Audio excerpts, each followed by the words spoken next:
Şimdi zeytinle uğraşan bir ablamızın yanına geldik. Zeytinler toplanıyor bu bölgede. Biraz böyle belli bölgelerde çekişte, bazı yerlerde de çıtlatma derler. Onu yaptığını gördük. Bir kolay gelsin diyelim kendisine. Tanıyabilir miyiz sizi? Gülsün Koyak. Gülsün ablacığım, bu sene nasıl, zeytin bereketli mi? Bereketli, güzel zeytinlerimiz var. Yağmur az oldu ama güzel ama. Yine Şimdi de gene sık tutmuş değil mi zeytinler? güzel tutuk. Güzel. Güzel tutuk. Şimdi kışlık hazırlıyorsunuz. Kışlık.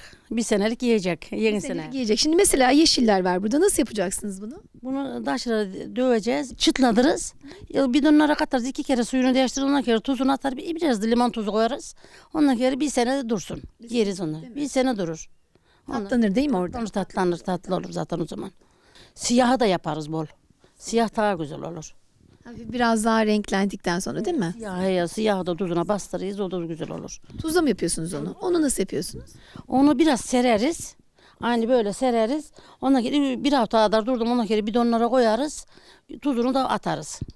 Suyundan çıkardın mı az bozuluyor. Bozuluyor. Kendi acı suyunda kalacak. Acı suyunda kaldı mı iyi güzel oluyor. Biz honamlı yürüyormuşuz. Babalarımız, dedelerimiz. Evveli göçerlermiş. Akşehir'e.